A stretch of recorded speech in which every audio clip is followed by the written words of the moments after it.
Okay, welcome back to my second part of this YouTube recording for the Icom 706 Mark IIG.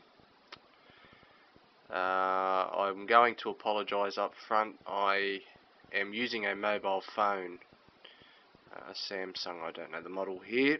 However, it gives good colour when it's recording. But anyhow, what I want to do now is just take you through some different features of the Icom 706 Mark IIG, and the movements around the transceiver itself are going to be quite slow, as using this method of recording through a mobile phone is not the best, especially when the phone tries to autofocus. So I'll do the best I can. I hope you get a lot out of it.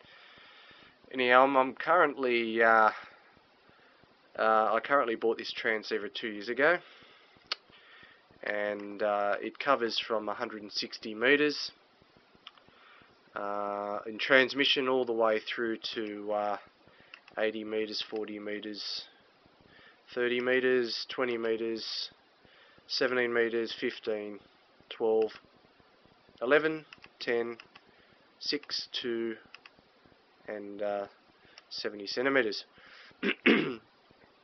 Now, there's a lot of functions on this transceiver, but it's actually not that hard to use. And in the first video, I actually showed you the actual the internal menu setting, the deep menu setting, where you can actually change the split frequency and just the band beeps and so forth. Now, being on any frequency really is not going to make much of a difference when I'm showing you what this can do, but if I need to change modes, I'll do that, just so I can show different buttons for different modes, such as FM or SSB. Now, what we have here is a display button. It's the second button. That's the repeater here on 70 centimeters, and this display button takes us through an S menu setting, a G menu setting, I might just turn up the volume here, and a M menu setting. And once you get through to these three menu settings, just by pressing delay, you actually have sub menus. So by pressing the M button, or the button under the letter and the number, you have M1 for split, VFO A to B, or VFO equals B, A equals B, memory write, MV to VM. We have filter for narrow, so you can see in the top left hand corner. By pressing that, I might just try and get in a little bit closer here. Hold that still. By pressing the filter button, narrow will appear. We have a noise blanker, and by pressing meter, it actually allows me to change from power to SWR to ALC.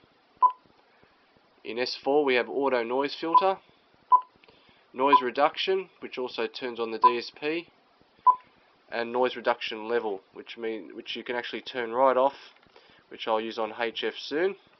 But there's not much action, as I'm filming this pretty much after midnight on a Friday morning.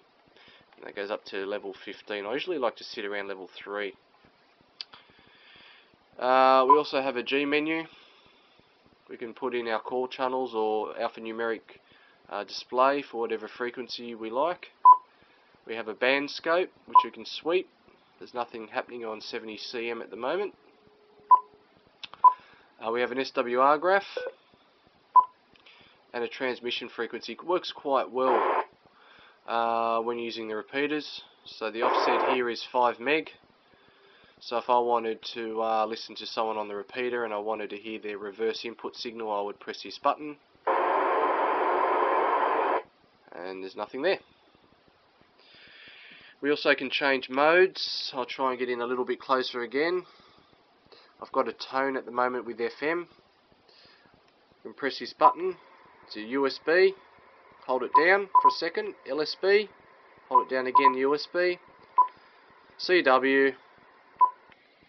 RTTY, FM, wide FM, and oh, too fast, Oh geez, what am I doing? And hold it down and we get to AM. Now we can also make AM a narrow filter, or work it in narrow. We can also do the same for FM and off, and LSB, nope, CW, RTTY. I think it works on the HF section. On the left here of the transceiver we have the preamp and attenuator button. Preamp for green, hold it in for a second, it's attenuator, and for normal, and also for auto tuners you just hold this button in and it will tune up. I don't use an auto tuner. Okay, just move back out and get out of radio teletype. We'll go back to FM. If I go to HF, I'm using an MFJ 941E. I'll go to 80 meters, coax 1, and I don't think there's much action on the band. It's very late Sydney time. Try my luck. There's not going to be any action. Just a beacon, if that's on. That's a S40 signal, so it's a pretty big signal. 80 meters of very good conditions tonight.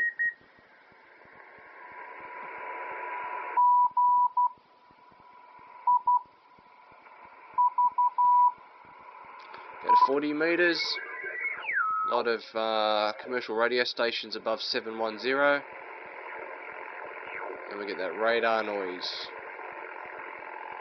20 meters. Now what you can also do here is you can hold down the tone TS button, and you can go to 3 decimal places. You can go up in those steps. I might just go step 1 for HF, and there's no action on 20 meters whatsoever. 10 meters, and we have no action on here either.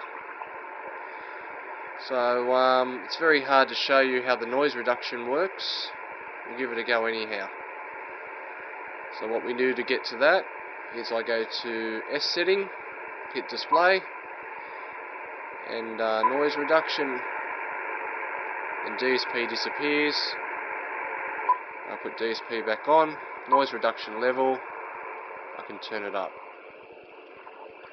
Does a pretty good job on level 3. I also have a auto noise filter.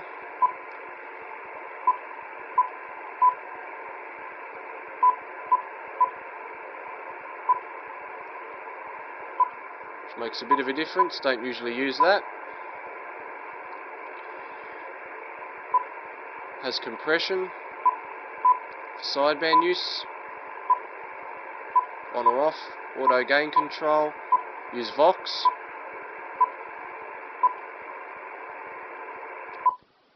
And there's a bit of action here. Now when you want to sweep, you just hold down the button